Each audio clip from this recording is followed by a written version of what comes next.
हाँ, आरंभ सर करते आपकी हैं। आवाज नहीं आ रही। बिल्कुल नहीं आ रही है क्या? हेलो, अब आ रही है?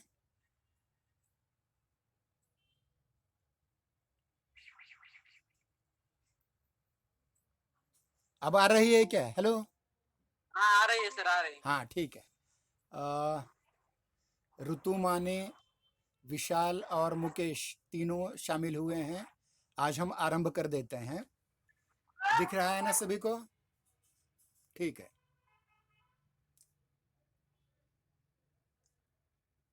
ठीक है, हम आरंभ करते हैं।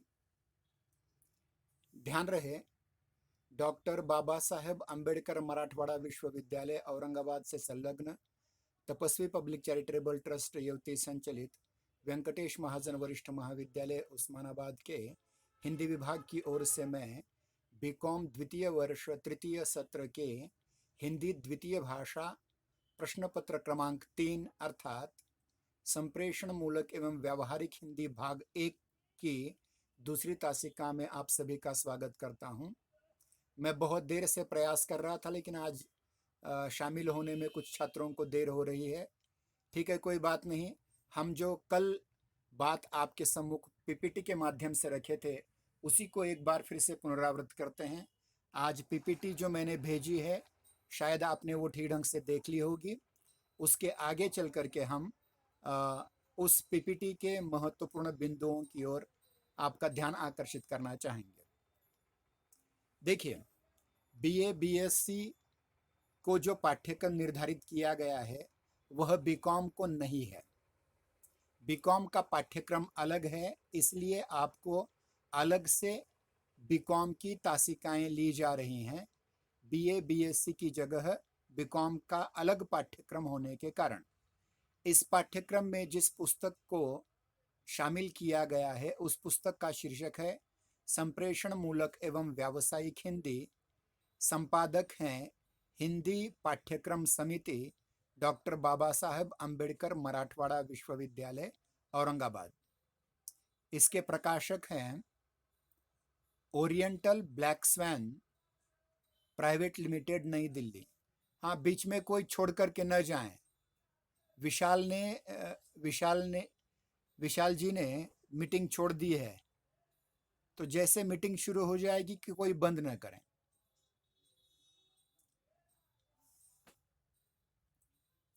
तो मैं फिर से वह कल का पाठ्यक्रम दोहरा रहा हूं। बीकॉम द्वितीय वर्ष में विशाल, फिर से आप स्क्रीन शेयर कर रहे हैं, स्क्रीन शेयर मत कीजिए। स्क्रीन शेयर का ऑप्शन हमारे लिए रहने दीजिए। हम जो कुछ दिखाना चाहते हैं वो दिखाएंगे, आप मत दिखाइए।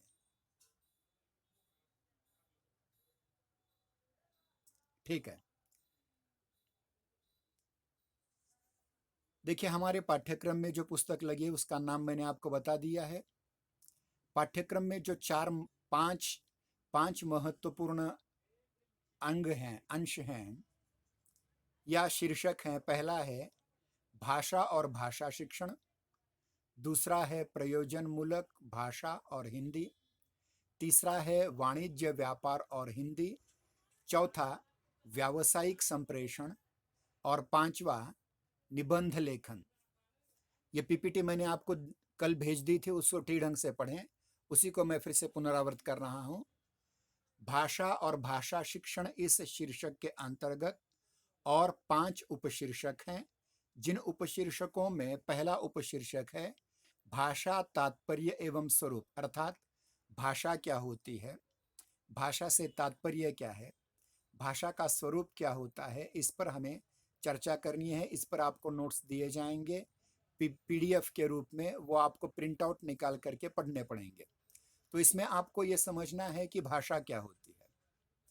कहा जाता है कि बिना भाषा के ये जगत वैसा हो जाता जैसे बिना बिना अग्नि के ताप होता है, बिना सूर्य के ज्योति होती, बिना ज्योति के प्रकाश होता है। उसी प्रकार से बिना भाषा के यह विश्व न चलता। मानव की सबसे बड़ी अगर कोई महत्वपूर्ण ताकत है तो वो भाषा है, चाहे वो बोलने के रूप में हो चाहे लिखित रूप में हो। मैं बार बार छात्रों को यह गृह कार्य देता हूं कि बिना बोले, बिना भाषा का प्रयोग करके आप एक दिन निकाल लीजिए, आप ये कर नहीं पाएंगे, क्योंकि भाषा एक महत्वपूर्ण ईश्वर की देन है जो केवल मनुष्य मात्र को मिली है। अन्य किसी भी प्राणी के पास भाषा नहीं है। ऐसा कहा जाता है कि संस्कृत में कहा जाता है कि मनुष्य और पशुओं में पाणी और वाणी का अंतर है। पाणी मतलब हाथ और वाणी मतलब भाषा। इसको आपको समझना पड़ेगा। मैं धीरे धीरे इसे अन्य दृष्टियों से समझाने का प्रयास करूंगा, जिसकी पीपीटी और पीडीएफ आपको आपके ग्रुप पर भेज दी जाएगी। उसके उपरांत भाषा के प्रकार ये कौन से हैं, भाषा के फंक्शंस, जिसे फंक्शंस ऑफ लैंग्वेजेस अंग्रेजी में कहा जाता है, वह फंक्शंस कौन से हैं भाषा के। उसके उपरांत भाषा के विविध रूप कौन से हैं। बोली भाषा हो सकती है, लिखित भाषा होती है, राजभाषा होती है, राष्ट्रभाषा होती है, विश्व भाषा होती है, राजनीति के लिए प्रयुक्त होने वाली भाषा होती है, शिक्षा के लिए प्रयुक्त होने वाली भाषा होती है, विधि या न्यायालय में प्रयुक्त होने वाली भाषा होती है, शिक्षा में प्रयुक्त होने वाली भाषा होती है, कविता की भाषा होती है, उपन्यासों की भाषा होती है, प्रशासन की भाषा होती है। ऐसे बहुत सारे भाषा के रूप हमें देखने हैं।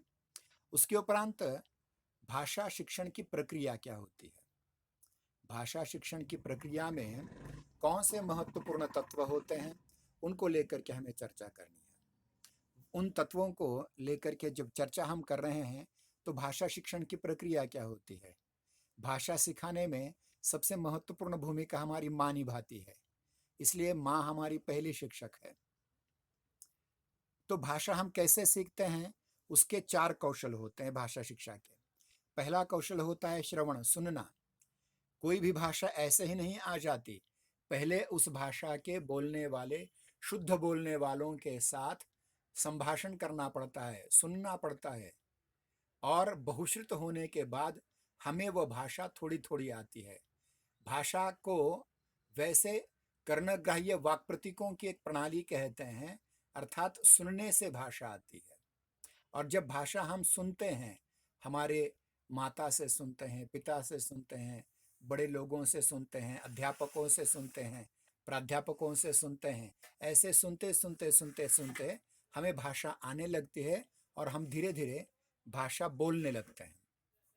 और ये भाषा बोलते बोलते भाषा के दोनों रूप, मतलब सुनना और बोलना, संभाषण, ये दोनों रूप हम सीख जाते हैं। 2 कौशल, 2 क्षमताएं सीख जाते हैं, सुनने की और बोलने की। और इस सुनने और बोलने की कौशल के साथ भाषा का दूसरा रूप भी होता है, वह होता है लिपिबद्ध रूप या लिखित रूप। उस लिखित रूप को पढ़ने आना चाहिए। तो तीसरा कौशल्य है हमारा वाचन या पठन कौशल्य। और इस वाचन या पठन कौशल्य को हम बचपन से बाराखड़ी के रूप में पढ़ते आए हैं, वर्णोच्चारण के रूप में पढ़ते हुए आए हैं, और पढ़ते पढ़ते, वाचन करते करते हम लिखने भी लग जाते हैं। तो भाषा का चौथा कौशल आता है, वह है लिखना। हमारी इस समय की प्रणाली ये लिखित ज्ञान के आधार पर है, लेखन कौशल के आधार पर है, इसलिए लिखना भी जरूरी होता है। तो भाषाई कौशल में हमने देखा श्रवण, सुनना, ध्यानपूर्वक जो सुनता है वह बोल सकता है, जो ध्यानपूर्वक पढ़ सकता है वो लिख सकता है। लिखने के लिए अलग अलग वर्तनियों के नियम, जिसको मराठी में शुद्ध लेखन या अंग्रेजी में पंक्चुएशन कहा जाता है, वो भी सीखना पड़ता है। तो इस प्रकार हम देखते हैं कि भाषा कौशल जो श्रवण, संभाषण या भाषण, पठन या वाचन और लेखन है, उसके उपरांत हमारा दूसरा शीर्षक आता है, वह शीर्षक है प्रयोजन मूलक भाषा और हिंदी। ध्यान रहे, कार्यालय में प्रयुक्त होने वाली भाषा, बैंक में प्रयुक्त होने वाली भाषा या प्रशासन में प्रयुक्त होने वाली भाषा प्रयोजन मूलक भाषा होती है। तो यह प्रयोजन मूलक भाषा कौन सी है, जिसको अंग्रेजी में फंक्शनल लैंग्वेज कहा जाता है, मराठी में उपयोजित भाषा कहा जाता है, जो आप पढ़ रहे हैं उसी प्रकार से प्रयोजन मूलक भाषा होती है। और हिंदी यह कार्यालयीन भाषा के रूप में, प्रशासकीय भाषा के रूप में, राजभाषा के रूप में अपने प्रयोजन मूलक भाषा होने के दायित्व को बखूबी निभाती है। उसको लेकर के चर्चा करनी है। पहले हमें प्रयोजन मूलक भाषा क्या होती है इसका तात्पर्य समझना है। प्रयोजनमूलक भाषा का तात्पर्य समझने के उपरांत उसके स्वरूप पर चिंतन करना है। प्रयोजनमूलक भाषा की कौन कौन सी विशेषताएं हैं, इस पर हमें चर्चा करनी है। जैसे प्रयोजनमूलक भाषा यह आम औपचारिक भाषा न होकर अनौपचारिक किसी विशेष प्रकार्य को सिद्ध करने की भाषा होती है। एक विशेषता मैंने बता दी, इसको और भी अधिक ठीक ढंग से अगले सप्ताह में हम समझने का प्रयास करेंगे।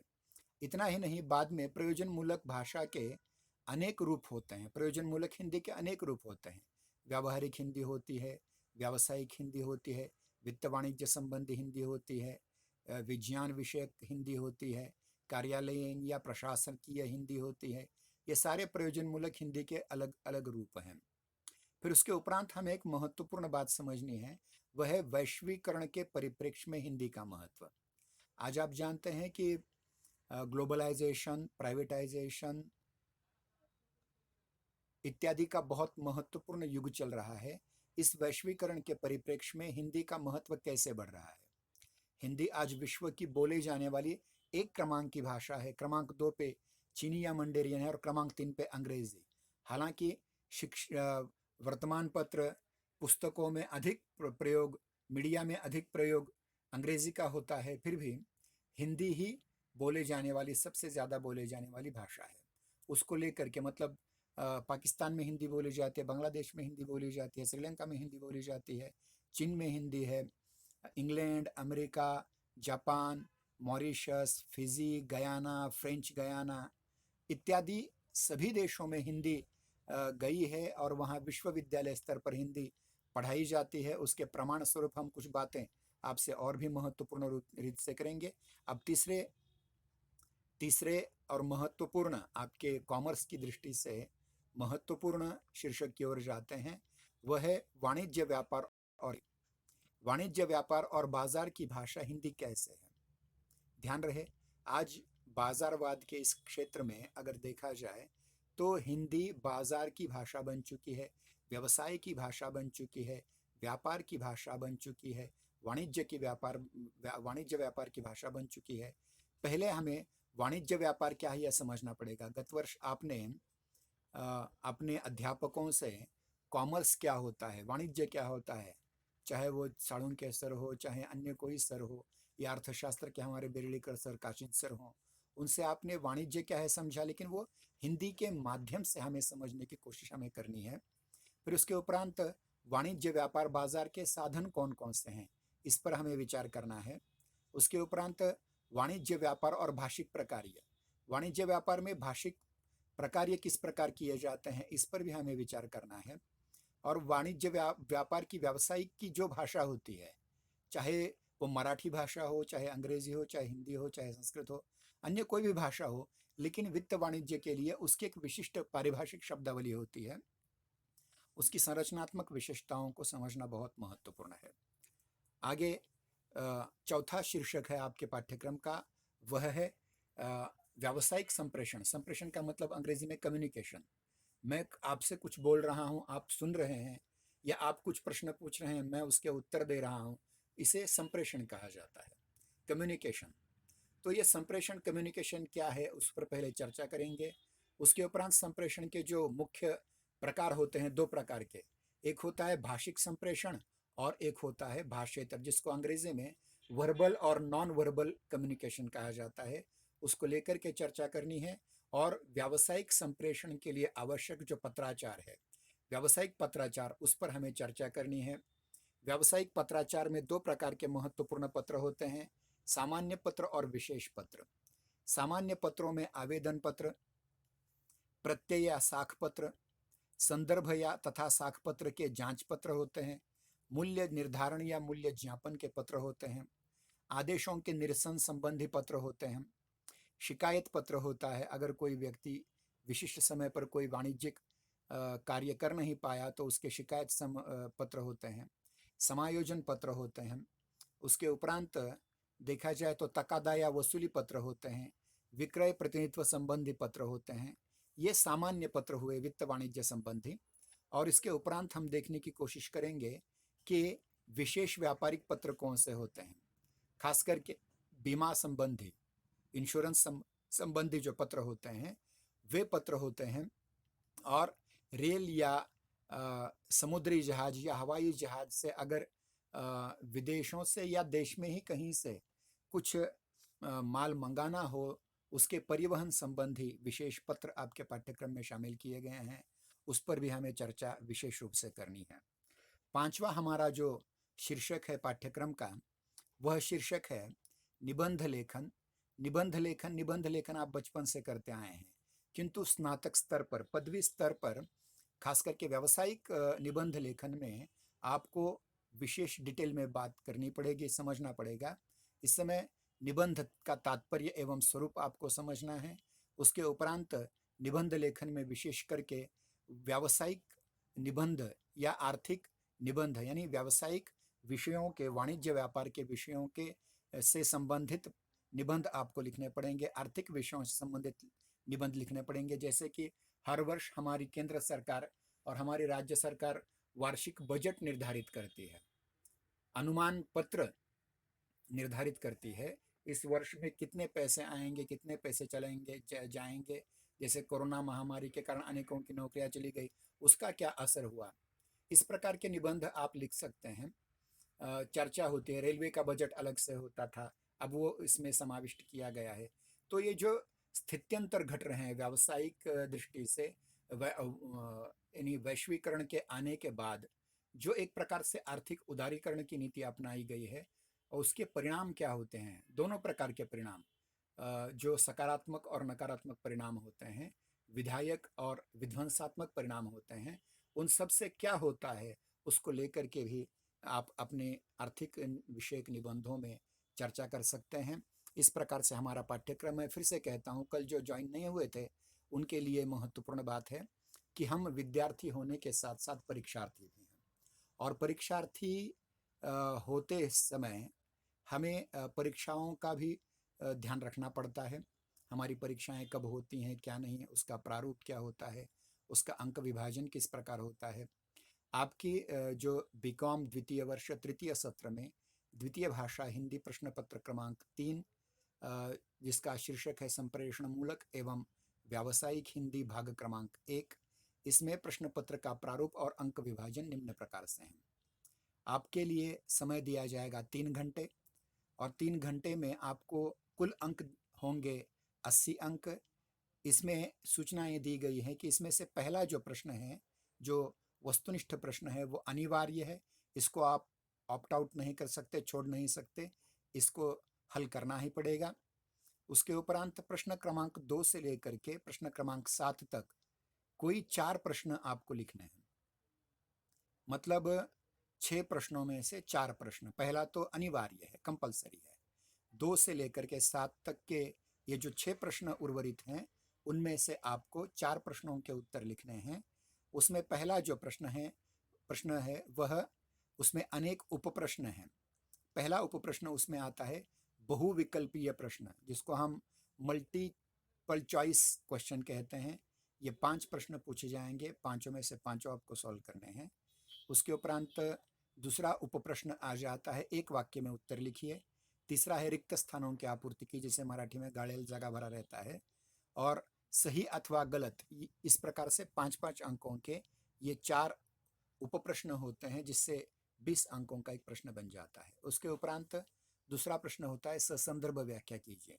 मतलब आपके संपूर्ण पाठ्यक्रम में, जो पाठ्यक्रम अभी अब मैंने बताया, उसमें कोई एक वाक्य पूछा जाएगा, वो वाक्य किस प्रकरण में से, उसके लेखक कौन है, इस पर विकल्प समेत 2 प्रश्न दिए जाएंगे। 2 में से एक पर आपको विकल्प में लिखना है, अथवा में से।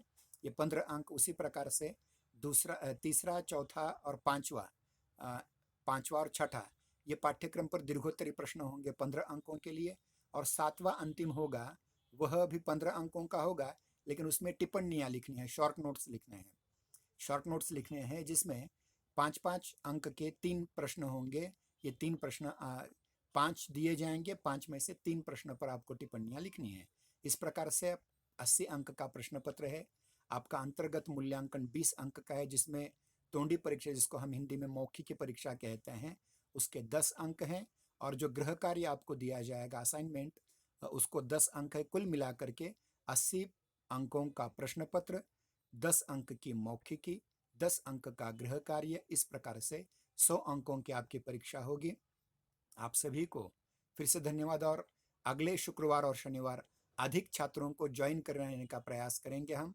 हमारा समय समाप्त होता है। आज बहुत सारे छात्र देर से ज्वाइन हुए, इसलिए थोड़ी सी गड़बड़ हुई हमारी।